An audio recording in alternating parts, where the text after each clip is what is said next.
Você está sob compromisso legal, tá? O senhor está vindo na condição de testemunha, o senhor não pode faltar com a verdade, o senhor tem pena de responder por falso testemunho.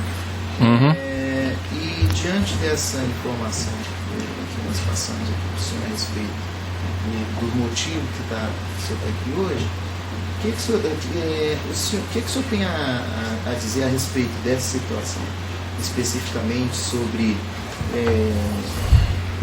eventual perseguição? Em verdade, o termo que vem dizendo aqui na carta precatória é isso, de que haveria perseguição por parte de professores a alguns alunos que não estivessem de acordo ali com as diretrizes ou com o que ele estava sendo ministrado em sala de aula. O que o senhor tem a dizer sobre isso? Bem, eu gostaria de pedir ao senhor que lesse, por gentileza, a postagem da Ana Caroline Campagnolo para eu me recordar bem dos fatos. A postagem de 29 de outubro de 2018 diz assim: atenção, estudante catarinense. Na semana do dia 29 de outubro, muitos professores doutrinadores estarão inconformados e revoltados. Muitos não conseguirão disfarçar sua ira e farão da sala de aula uma audiência cativa para suas queixas político-partidárias em virtude da vitória do presidente Bolsonaro. Filme ou grave todas as manifestações político-partidárias ou ideológicas que humilhem ou ofendam sua liberdade de crença e consciência. Denuncie, envie o vídeo e as informações para, aí tem o número de telefone, descreva o nome do professor, o nome da escola e a cidade, garantimos o anonimato dos denunciantes. Como legenda a essa postagem, ela colocou assim: professores éticos e competentes não precisam se preocupar. Pedimos que não enviem vídeos de outros estados, como já estão fazendo, pois não temos como administrar tantos conteúdos. Alunos que sentirem seus direitos violados podem usar gravadores ou câmeras para registrar os fatos. Em uma outra oportunidade,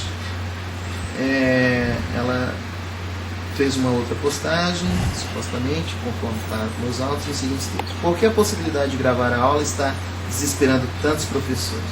O que tem sido dito que a sociedade não pode saber? Uma terceira postagem: que pena que meus ex-professores comunistas me bloquearam. Eu queria muito ler a choradeira. Então esses foram os posts. Eu tenho a impressão que o mais importante é o primeiro, né? É o primeiro. Pelo que eu entendo, Excelência, as práticas que ela descreve nessa postagem são práticas ilícitas. Elas não estão acobertadas pela liberdade de cátedra do professor. É o que a gente chama de politicagem, fazer politicagem em sala de aula. É quando um professor que tem todo o direito de ter as suas opiniões políticas, ele se aproveita da função pública e se aproveita da audiência cativa dos alunos, que são obrigados a ter presença na sala de aula, para atacar os seus desafetos políticos, ideológicos e partidários. Essas são práticas ilícitas que violam o direito dos alunos à impessoalidade, um direito constitucional, e à própria educação, que o estudante não vai para a escola para escutar politicagem do professor. Então, a Ana Caroline Campagnolo, que é uma defensora das pautas do movimento Escola Sem Partido, e eu estou aqui por isso, porque eu sou fundador desse movimento Escola Sem Partido. Ela estava engajada na luta política, porque ela era candidata a deputada estadual e foi eleita, né? Estava ao lado do presidente Bolsonaro, né? E ela tinha conhecimento, em função dessa atividade que ela desenvolve, de que professores no estado de Santa Catarina estavam fazendo esta militância política e partidária em sala de aula. Há provas disso. Não sei se é oportuno aqui, mas eu poderia mostrar uma gravação que foi feita numa cidade, no município de Caçador, onde uma professora usa uma professora do ensino fundamental, se não me engano, não sei se é primeiro ano do ensino médio, ou quarto ano, ou oitavo ano do ensino fundamental, oitavo ou nono ano, usa uma parte grande da sua aula para ofender, para atacar, difamar os adversários políticos do candidato dela, que era o Haddad, era um candidato de esquerda. Então ela ataca o Alckmin, diz que o Alckmin é ladrão de merenda, ataca o Aécio, diz que o Aécio é cheirador de cocaína, ataca a Marina Silva e ataca o Bolsonaro. dizendo que o Bolsonaro ia liberar o estupro no Brasil, que ia liberar a arma para matar todo mundo. Eu posso mostrar essa gravação para o senhor. E a Ana tinha conhecimento disso. Então, o que fez a Ana... Pois não. Essa gravação está disponível em rede social? Tá, sim, está disponível em rede social. Tá certo. Depois, então, se eu puder só mencionar o endereço de onde pode ser... Está na página de Escola Sem Partido perfeitamente. Faço isso, claro. Tá ótimo. Porque simplesmente colocar aqui não... Não, eu entendo. Eu acho até que a Ana talvez já tenha juntado isso na defesa dela para provar que ela não agiu de maneira gratuita. Tá certo. Né? Okay. Apenas complementando, né? Eu disse que a prática desses atos, que são manifestamente abusivos, não estão amparadas pela liberdade de cátedra, pela liberdade de ensinar do professor. Por outro lado, a liberdade de ensinar do professor não se confunde com a liberdade de expressão, que um professor pode exercer fora da sala de aula. Né? Liberdade de expressão, a liberdade de dizer qualquer coisa, sobre qualquer assunto. Se o professor tivesse essa liberdade, ele simplesmente não teria que dar aula. Ele poderia passar todo o tempo de todas as aulas contando piada. Isso é liberdade de expressão. E o professor não tem essa liberdade porque ele tem um conteúdo a transmitir. E a liberdade de cátedra se refere a este conteúdo que ele tem obrigação profissional e funcional de transmitir aos alunos. Mas não é isso que estava acontecendo no contexto em que a Ana escreveu isso, e não está acontecendo hoje ainda, embora isso não seja objeto aqui do meu depoimento. Mas, então havia razões muito claras e tangíveis, se pode dizer assim, para que a Ana Carolina Campagnolo fizesse essa postagem em defesa das crianças. Isso é que é mais impressionante. É ver o Ministério Público, e aqui isso me permite manifestar a minha opinião, é ver o Ministério Público agindo contra os interesses de alguém que tentou defender o direito da criança e do adolescente. Então é realmente impressionante que que esse processo tenha sido ajuizado por um órgão do Ministério Público na vara da infância e juventude. Que parece que ela estava atacando o interesse da criança, quando na verdade era o contrário disso que ela estava fazendo. Só entender, essa situação que o senhor mencionou, por exemplo, dessa professora, ocorreu especificamente no contexto de eleição ou é uma atitude recorrente? Não, é recorrente, mas na época da eleição isso se exacerba, porque é uma razão, uma disputa política que acaba acirrando os ânimos, etc. Mas isso é uma constante, e é essa a razão da existência do movimento Escola Sem Partido, que justamente luta contra essas práticas que se disseminaram por todo o sistema educacional. Segundo consta aqui da peça, diz que isso... Poderia tomar um copo de água, por gentileza? Pode sim. Diz que essa situação... Não pode deixar. Às vezes isso aqui. Eu mesmo posso não conseguir, dependendo da garrafa.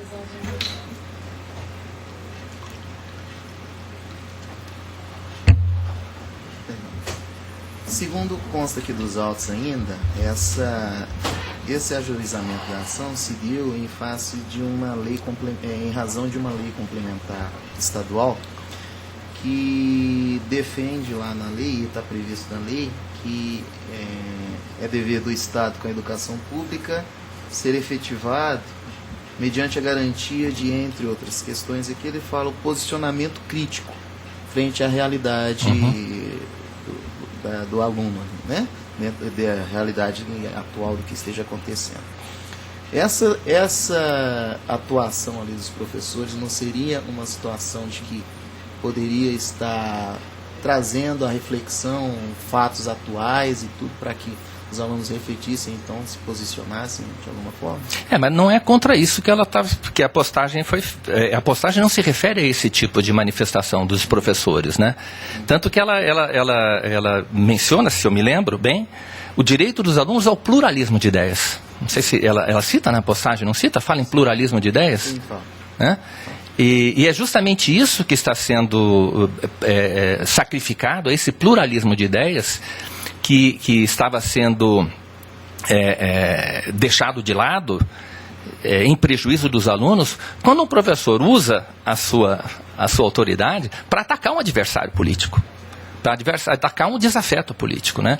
Então, certamente não é disso que se trata, no meu ponto de vista.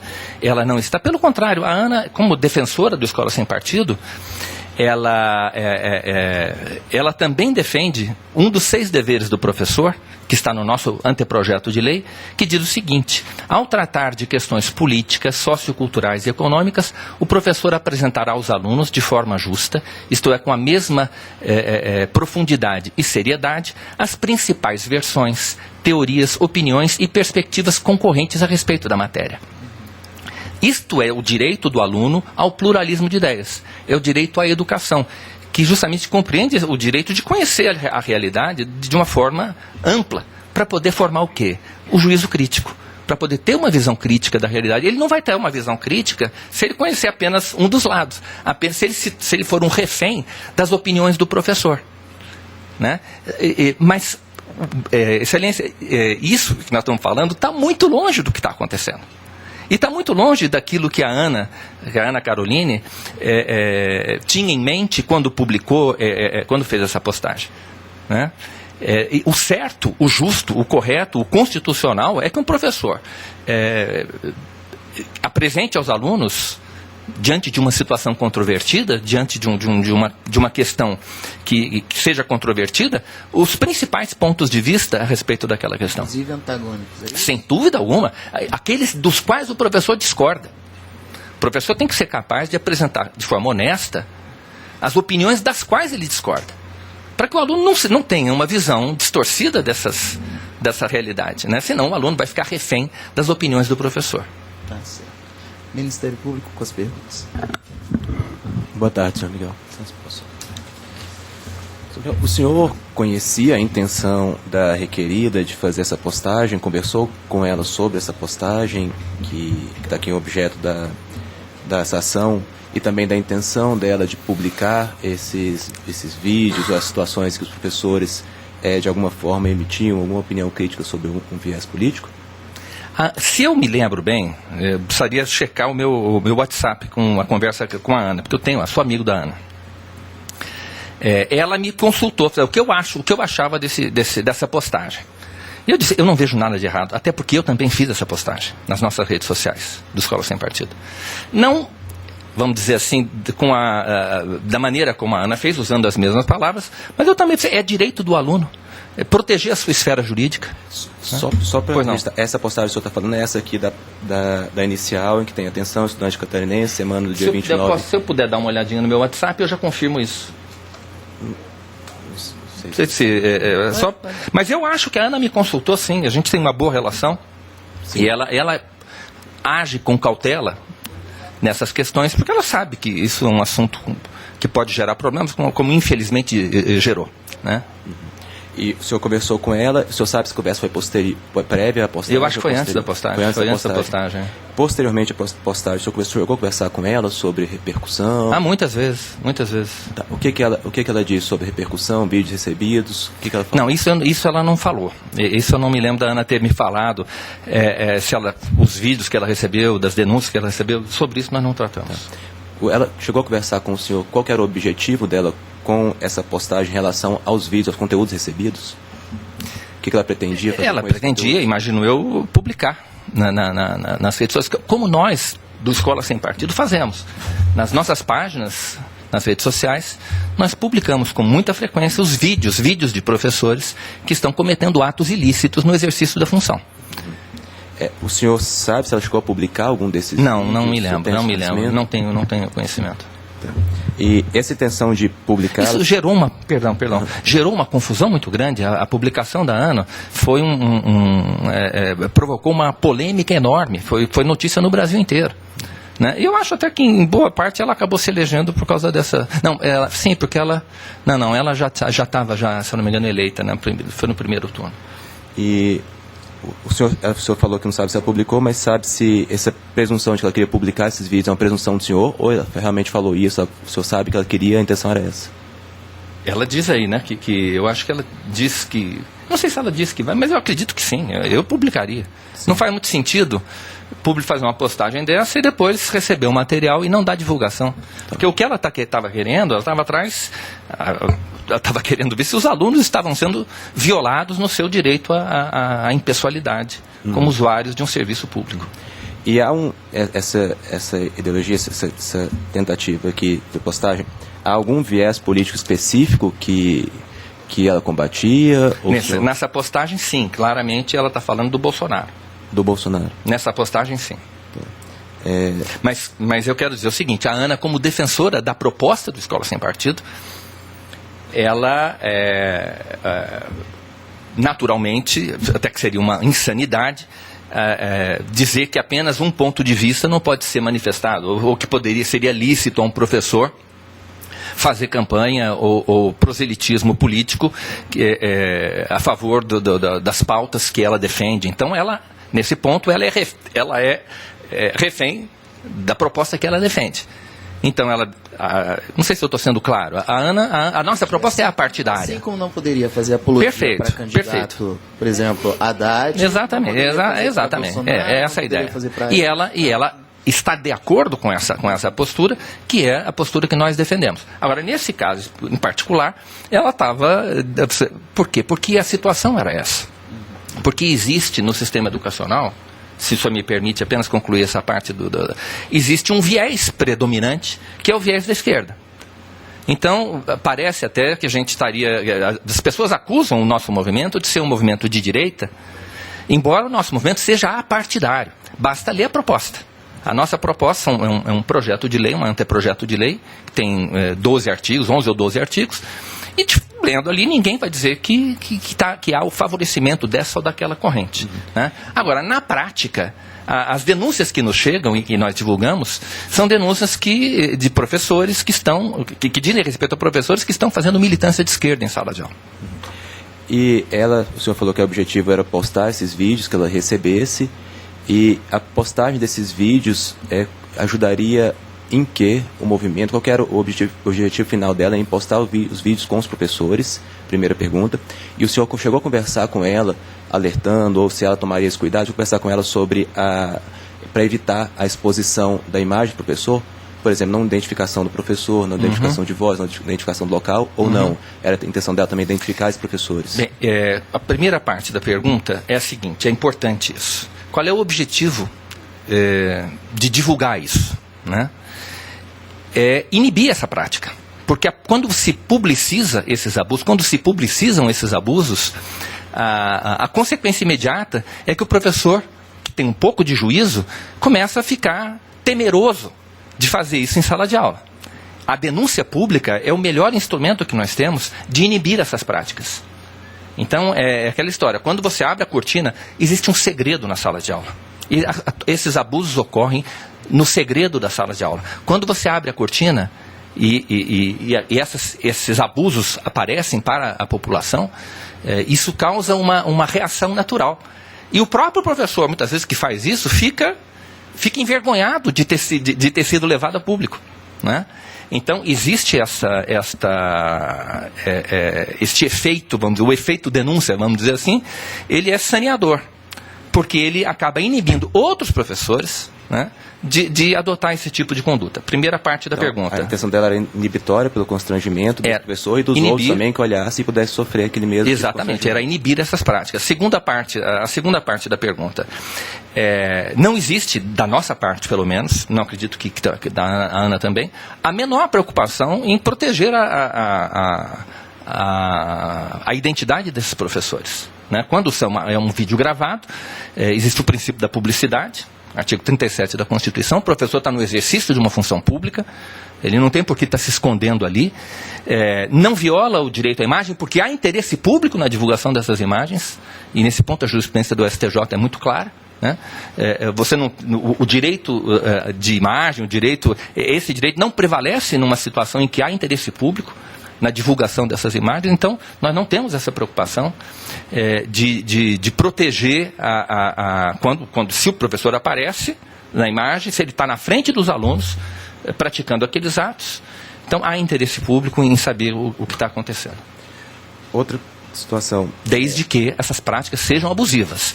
Né? Não faz sentido você, por exemplo, professor, apenas para concluir. Sim, claro. Faz parte dessa pergunta agora. E quem, nessas postagens da requerida, o senhor sabe se existia alguma comissão, ou era ela mesma, quem fazia esse juízo de valor do que Acho era que a própria abusiva, um conteúdo abusivo na aula, o que não era, o que era aceitável? Eu não sei o que material ela chegou a ela. Mas eu acho que a Ana não tinha uma equipe para analisar isso. Ela mesma que fazia esse juízo. Sem dúvida. E os casos são extremamente... os abusos são manifestos. Quer dizer, eu poderia, como disse, vou mostrar o vídeo para você, para Vossa Excelência, e vou mandar o link desse vídeo de uma professora em Caçador. Né? Não existe a menor possibilidade de defender o que aquela professora está fazendo. É muito grave, é abusivo, é criminoso. É criminoso, ela estava cometendo um crime. E o pior, ela estava com o seu discurso induzindo os alunos a praticar os mesmos crimes. Era um caso clássico ali de corrupção de menores, com base no código, no ECA.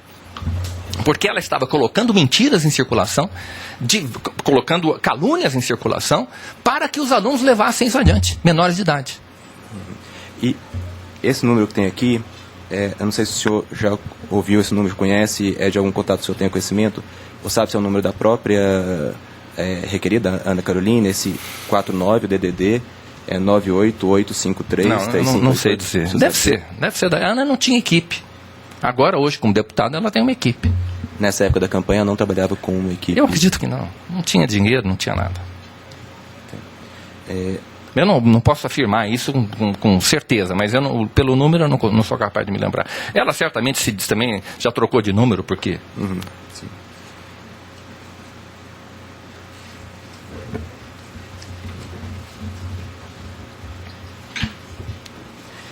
Desculpa, só uma curiosidade. A senhora é? Defensora pública. Ah, defensora pública. Ah, tá bem. E o senhor chegou a falar, o senhor teve conhecimento na época, o senhor falou que teve muita repercussão, o senhor teve conhecimento de que tipo de repercussão, e que tipo de repercussão teve para os professores que tiveram a imagem divulgada? O senhor chegou a ter conhecimento? Não, como eu disse, eu não sei que professores tiveram a imagem divulgada neste Mas caso. em relação à repercussão? A repercussão foi da postagem em si, porque o sindicato denunciou a Ana, aí o MP... Ela, se eu não me engano, foi processada pelo MP do Trabalho, pelo MP Federal, pelo MPF e pelo Ministério Público Estadual. É um escândalo, data máxima vênia, na minha opinião, que 3 órgãos do Ministério Público, 3 ramos do Ministério Público tivessem se mobilizado contra uma postagem de Facebook. Foi muito impressionante para mim. E aí logo veio uma ação civil pública, aí um recurso para o Tribunal de Santa Catarina cassou a liminar, que foi conferida, foi concedida em primeira instância na ação civil pública, e aí o ministro Fachin cassou a decisão da desembargadora. Tá, então, realmente, foi um caso de repercussão, não ficou restrito ao Estado de Santa Catarina, porque esse assunto desperta muito interesse na população, e é o que eu sei, isso. Ok, obrigado. Defensoria Pública. Sem perguntas da Defensoria Pública. Você só mencionou uma questão relativa ao segredo de sala de aula, né? Que aí os alunos estariam gravando e mandando para ela, e ela então publicizando isso ali, ela ou a equipe ou alguém estaria dando publicidade a essa situação. Não seria aí uma violação do segredo de sala de aula que tem? O professor não tem o direito ao sigilo, né? Eu digo o seguinte, a situação da sala de aula é uma situação onde existe o segredo da sala de aula, um segredo relativo, porque alguém pode chegar, abrir a porta, enfim. Mas na prática, esse segredo existe. É um adulto, às vezes um militante político tarimbado, muitos desses professores têm vida política, têm vida sindical ativa, né? E tem todo o direito, mas eles acabam levando isso para dentro da sala de aula. Né? E há este ambiente vamos dizer assim, de segredo relativo, até porque o aluno que porventura se coloca contra o professor, ele fica avisado pelo professor. Ele fica avisado, o professor acaba incitando de forma indireta, de maneira assim, velada, os colegas contra esse indivíduo. Esse indivíduo acaba sendo ridicularizado, fica isolado na sala de aula. O aluno que denuncia, o aluno que vamos dizer assim, que delata o professor, é claro que não é delação, né? Porque quem delata é o cúmplice de um delito e não a vítima. Mas acaba o aluno fica com esse estigma. Então, diante disso que você falou, agora voltamos ao ponto inicial. Certo. Que se o senhor tem conhecimento, chegou ao conhecimento do senhor, ou se o senhor tem conhecimento, se chegou a ela alguma situação concreta de alguma perseguição praticada por professor em relação a algum aluno diante de alguma informação que tenha sido passada em sala de aula, com o qual tivesse ali conteúdo político, ideológico e tal, e que o aluno tivesse manifestado. O senhor pergunta no contexto dessa postagem especificamente? Eu não sei dizer. Não eu não no sei contexto dizer. da postagem, mas em relação a essa informação toda que o senhor trouxe sobre essa prática. que tem Excelência, todos os políticos que defendem a bandeira do Escola Sem Partido acabam recebendo muito essas denúncias. Gente que os conhece, e esses políticos, assim, aqui, por exemplo, no Distrito Federal, a Bia Kicis, né, que é deputada federal, ela recebe denúncias de doutrinação. Em Santa Catarina, a Ana Carolina Campagnolo, outros políticos que se destacam na defesa dessa bandeira, acabam sendo, vamos dizer assim, acabam atraindo para si denúncias desse tipo. Eu entendi, mas a pergunta aqui já passou desse ponto. A pergunta agora é, se o senhor tem notícia de algum caso concreto de que algum desses professores que tenham sido denunciados, seja em decorrência desse post ou de outras situações dessas, mas que foram denunciados, passaram a perseguir alunos por causa dessa situação. Veja, as denúncias que nos são feitas, 99,99% são anônimas. Os alunos não se identificam quando denunciam os professores, porque eles temem justamente a retaliação, né? Então, realmente, as mensagens que chegam à Escola Sem Partido pelo e-mail, por e-mail e pelas redes sociais, vêm invariavelmente acompanhadas do seguinte apelo: pelo amor de Deus, esconda o meu nome, não diga que sou eu, mantenha o meu anonimato, porque há um temor, não só dos estudantes, mas sobretudo dos pais, de expor os seus filhos. Porque a grande parte das denúncias nós recebemos de pais, né, que têm essa preocupação de não expor os seus filhos dentro da escola. Certo. Entendi. Suficiente ao Ministério Público? Suficiente à Defensoria? Ok, podemos encerrar.